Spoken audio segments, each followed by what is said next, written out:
Test 3. You will hear a number of different recordings and you will have to answer questions on what you hear. There will be time for you to read the instructions and questions, and you will have a chance to check your work. All the recordings will be played once only. The test is in 4 sections. Write all your answers in the listening question booklet. At the end of the real test, you will be given 10 minutes to transfer your answers to an answer sheet. Now turn to Section 1. Test 3. Section 1. You will hear a telephone conversation between a language student and an advisor. First, you have some time to look at questions 1 to 6.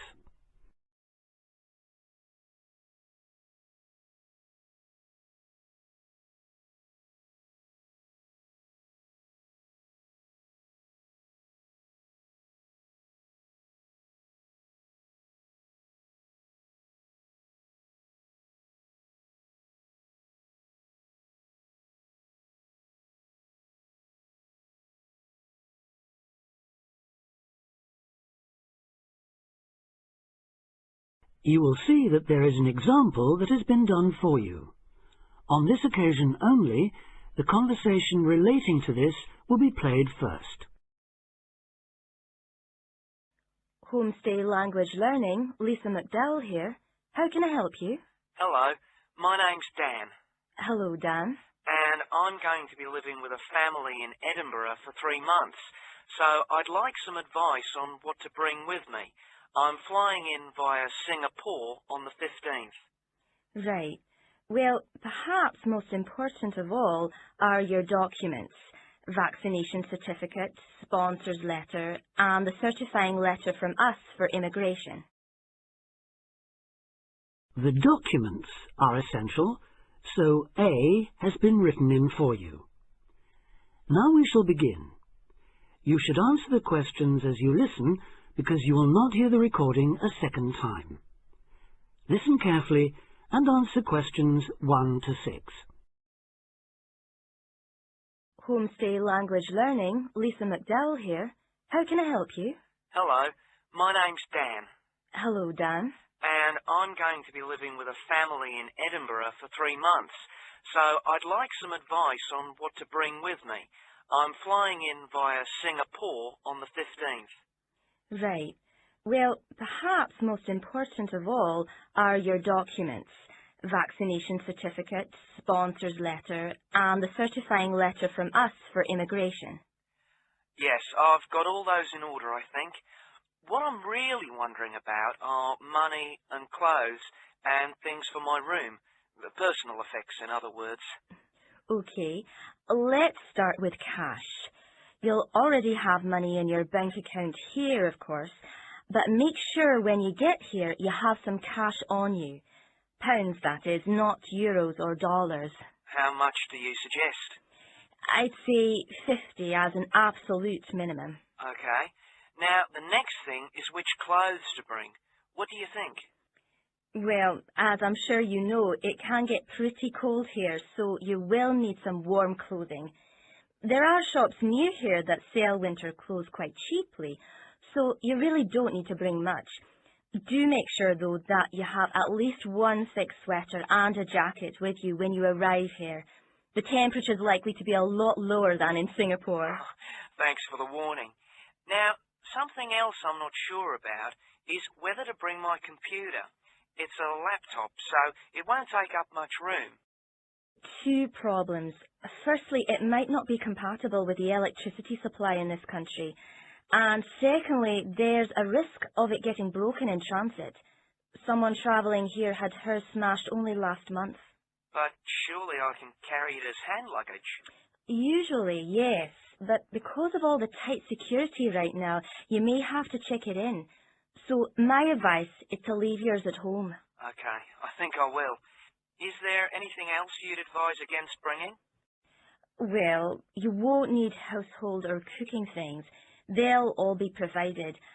And importing food, of course, isn't allowed by customs. though I imagine you already knew that. Well, yes. But there are one or two things I'd suggest you find room for in your suitcase. Yes? Perhaps a few of your favourite cassettes or compact discs. Of course, you might be able to find them in the shops here, but then again, you might not. That's a good idea. Anything else? Yes. Some photographs of people and places that are special to you could be nice. They can really make your room feel like home. It's just a thought. I'll see if I've got a few good ones. Before you hear the rest of the conversation, you have some time to look at questions 7 to 10.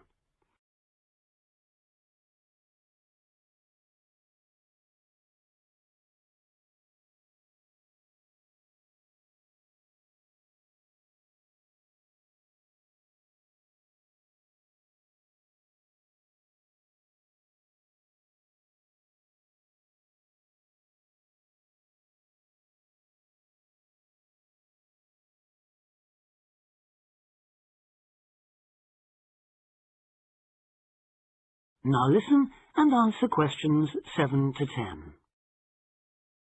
Just a few points about packing. Make sure all your cases are clearly labelled, in English, with your host family's name and address. Just in case they go missing on the way. It has been known to happen. What name do I write, by the way? It's Wark. Lewis and Amy Wark. So that's W-A-L-K? It's actually W-A-R-K. But we'll be posting full details to you later this week. Right, fine. And I'd better put some essentials in my hand luggage, enough for a night or two in case, as you say, anything happens to my main cases. Yes, I'd recommend a change of t-shirt and socks and so on, plus any medication you may need, and a toothbrush, of course. And my tights. Your tights? Yes, for the flight. Wearing them helps prevent deep vein thrombosis when you're flying long distances, not getting any exercise. Oh yes, I've heard about that. Now, talking about exercise, there's one last thing. When you've packed your baggage, check you can carry it, all of it, at least 500 metres without any help. You may have to do that. Okay. Well, thanks for all your help. You've cleared up a lot of points. Oh, you're welcome. Have a safe journey, and we'll look forward to seeing you next month. Bye.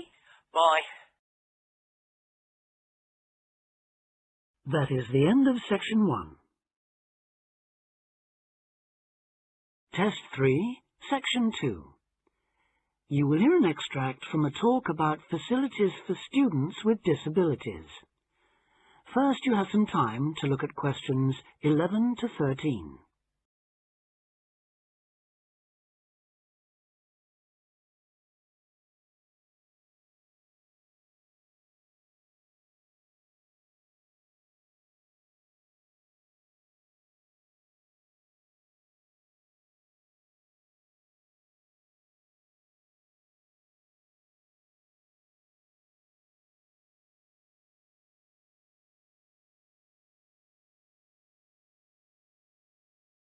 Now listen carefully and answer questions 11 to 13. Welcome to Student Times, the programme with all the latest on what's happening at universities around the country. Today we'll be discussing disabled applicants and the kind of support they can expect to find, or not find, at the university of their choice. With me to tell us more is Student Disability Advisor Sally Taylor. Good morning, Sally. Good morning, Hugh.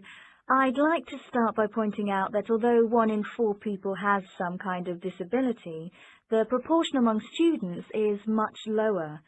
This is partly because most students are under 25 and many people only develop their disabilities as they get older, but it's also because some universities don't do much to encourage access.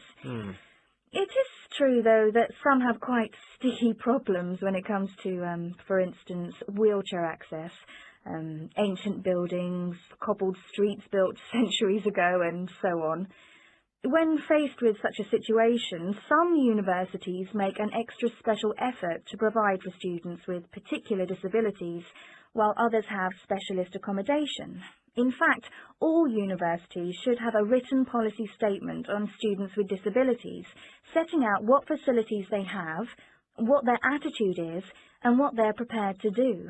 But having said that, only you can properly understand the challenges of any disability you have, and so before accepting a place at a university, or even while you're considering applying, if only to raise the university's awareness, it's good to talk to them and find out how much they can and will do for you. The problem is who to talk to. Most universities and some students' unions have a disability advisor who is supposed to know what facilities they already have and will help with further arrangements if necessary or possible. However, all too often this person is a token. Sometimes it's just an extra responsibility given to a secretary. They don't know what the situation is in practice, and they don't have any real authority to change anything. So, given that for any prospective student it's best to visit a university before applying, it's an especially good idea for students with disabilities or special needs to check whether the place really does come up to scratch. In general, the university should provide personal care and assistance, and there are certain key features to look out for if you have a particular disability, including the following. Before you hear the rest of the talk, you have some time to look at questions 14 to 20.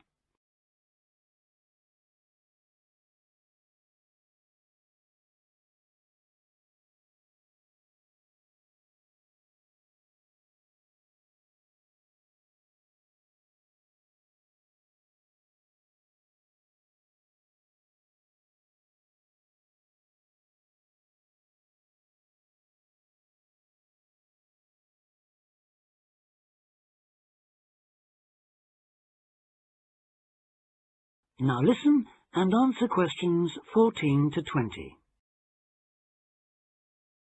Firstly, if your mobility is impaired, check there are ramps and easy access to all buildings, not just accommodation or teaching rooms. Then, when you're inside, look for clear instructions on fire and emergency procedures for the disabled. Also, make sure there are lifts that work, not the usual ones that seem to be out of order half the time. And check for suitable lavatory facilities. There is a different set of things to look for if you suffer from any kind of hearing impairment. There should be induction loops in lecture theatres, flashing sirens in all rooms, and in accommodation, visual doorbells that light up when somebody calls round to see you.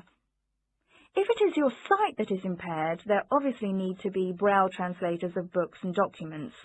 In all buildings, the stairs, floors, doorways and windows must have clear markings, and there also have to be special fire and emergency procedures for you.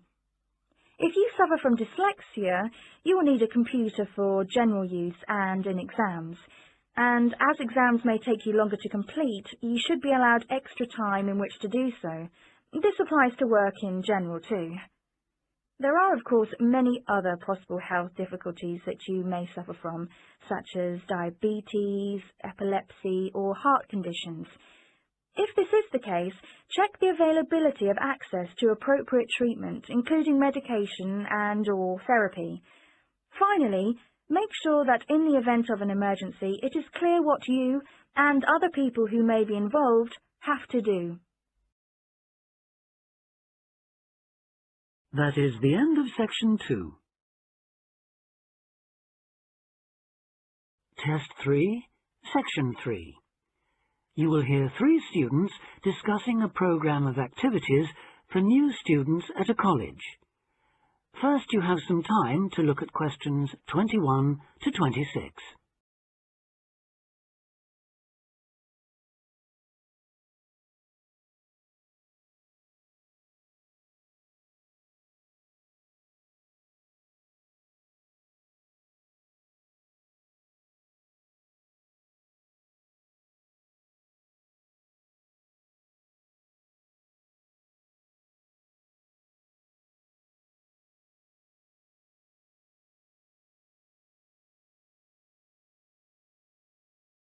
Now listen carefully and answer questions 21 to 26. So you were both on last year's orientation course then. How did it go? I loved it. The activities were well organised and I met people from all over the world. Yes, it was useful. And you think I should sign up for this year's course? Yes, definitely. Apart from being fun, it really does prepare you for all the things you have to do in your first couple of weeks. In fact, one of the most useful things was chatting to people who'd already been there for a year, so-called senior students. They'd been on the orientation course the year before last and recommended it to us. Oh, and there was a great atmosphere at the formal dinner too. It was so colourful, with people in their traditional dress from Asia, Africa, South America. It was one of the high points of the whole week. That was right at the end, of course. The first thing they did on the Monday was take us on a guided tour of the Students' Union. And after that, they took us round the city centre, showing us things like the bus station, the main shop. And the best pubs. Right, so it was very worthwhile. Yes, though maybe they could have taken us to a better nightclub. The music at the place we went to was lousy. That's a matter of taste, surely. Well, anyway, the next day they showed us round everything on the campus. And believe me, it was everything. We must have walked miles. I could have done with less information on every building in sight, given that I'll probably never need to go into half of them, and a bit more on places everyone's likely to use at some time or other, like the sports block, the health centre, the bicycle and car parks. Which reminds me, there was an afternoon session on how to drive in this country, which seemed to me a bit weird, you know, for a university course. I suppose it's because there have been accidents involving students who aren't used to people driving on the left. I was there, actually. How was it? Well, I must say I was a bit disappointed. There were some useful driving tips, but it might have been more helpful if it had included stuff for pedestrians. How to avoid getting run over, for example. You didn't go to the session on safety then? No. Well, apparently that dealt with road safety for pedestrians, along with lots of other aspects, of course. I wasn't there myself, but that might be something worth going to, Julia. Before you hear the rest of the discussion, you have some time to look at questions 27 to 30.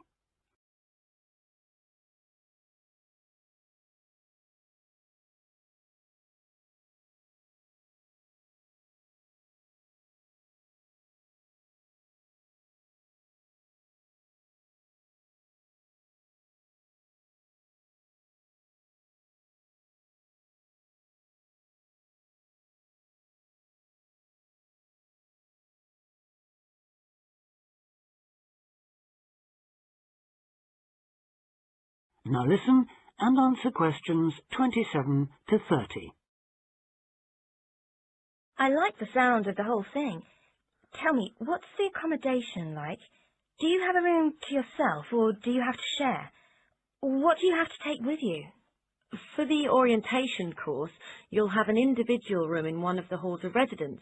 That'll be a different hall from the one you're booked into for the year, but they're both on the campus, so you won't have far to go. And you won't have to take much with you.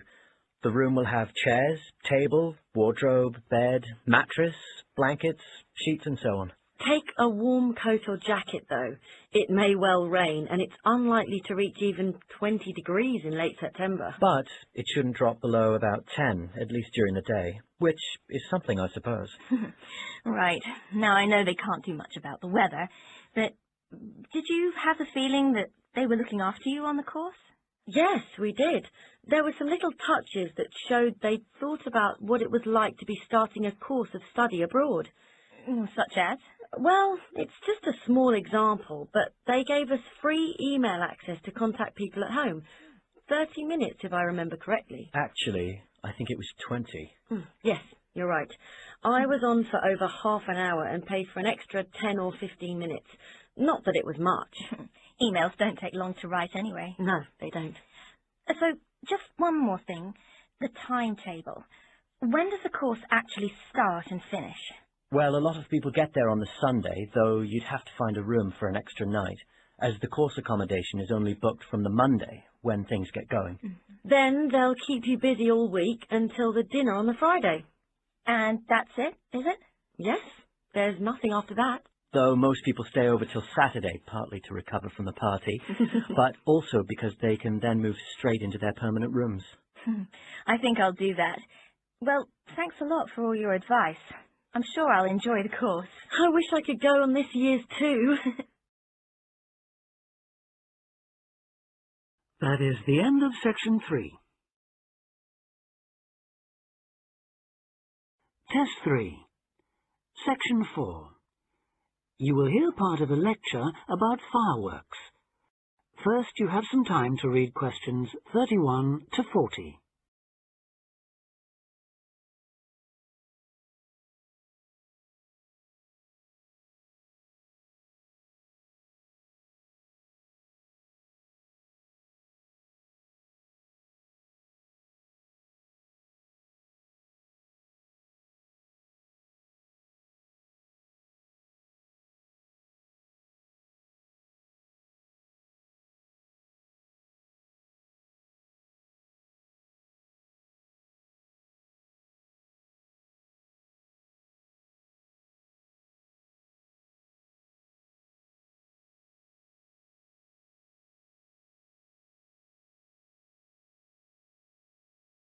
Now listen carefully and answer questions 31 to 40. Good afternoon, everyone, and welcome to this short talk on the subject of fireworks. Now, fireworks, as I'm sure many of you know, were invented in China, though there has long been disagreement as to exactly when, or even in which century. The consensus nowadays, though, is that it was in the 6th, as there is considerable evidence of war rockets being made then. We also know that fireworks were in use by the 7th century in Arabia, where they were called Chinese arrows, reflecting their military potential. It then took a long time for them to spread to Europe.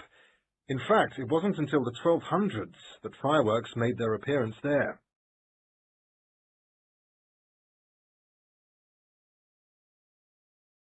The basic ingredients of fireworks have changed little to this day. Their explosive capacity comes mainly from black powder, also known as gunpowder, which is produced from a mixture of charcoal, sulfur, and potassium nitrate.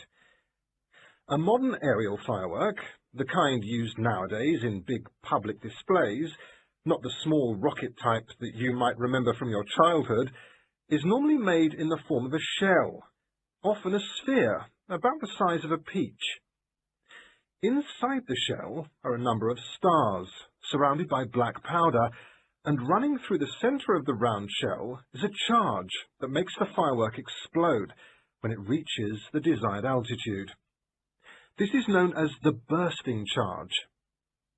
When this explodes, it ignites the outside of the stars, which begin to burn with bright showers of sparks. Since the explosion throws the stars in all directions, you get the huge sphere of sparkling light that is so familiar at firework displays. A shell of this kind is launched from a 75mm diameter mortar, which in some ways resembles the type used by the military. The mortar is a steel, or increasingly for safety reasons, shatterproof plastic pipe. This is likely to be 500mm long and sealed at one end. The other end is aimed at the sky, and at the bottom of the pipe, below the shell, is placed a cylinder containing black powder. This has a long fuse, which projects out of the tube. When this is lit, it quickly burns down to the lifting charge, which explodes to launch the shell. In so doing, it also lights the shell's fuse. The shell's fuse burns while the shell rises to its correct altitude and then ignites the bursting charge so it explodes. More complicated shells are divided into sections and burst in 2 or 3 phases. Shells like this are called multi-break shells. They may contain stars of different colours and compositions to create softer or brighter light, more or less sparks, etc. Some shells contain explosives designed to crackle in the sky, or whistles that explode outward with the stars. The sections of a multi-break shell are ignited by different fuses, and the bursting of one section ignites the next. The shells must be assembled in such a way that each section explodes in sequence to produce a distinct, separate effect. The pattern that an aerial shell paints in the sky depends on the arrangement of stars inside the shell. For example, if the stars are equally spaced in a circle, with black powder inside the circle, you will see an aerial display of smaller star explosions equally spaced in a circle. To create a specific figure in the sky, for instance a heart shape, you create an outline of the figure in stars inside the shell. Then you place explosive charges inside those stars to blow them outward into the shape of a large heart. Each charge has to be ignited at exactly the right time, or the whole thing is spoiled. Many other shapes have particular names, like the willow. This is formed by stars that fall in the shape of willow tree branches, spreading a little to the side and then downwards. The high charcoal composition of the stars makes them long-burning, so they may even stay visible until they hit the ground. The ring shell is fairly basic. It is produced by stars exploding outwards to produce a symmetrical ring of coloured lights. More complex is the pattern created by the palm, which contains large comets or charges in the shape of a solid cylinder. These travel outwards, explode, and then curve downwards, like the limbs of a palm tree.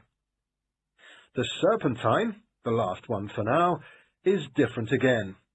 When this one bursts, it sends small tubes of incendiaries scattering outwards in random paths, which may culminate in exploding stars.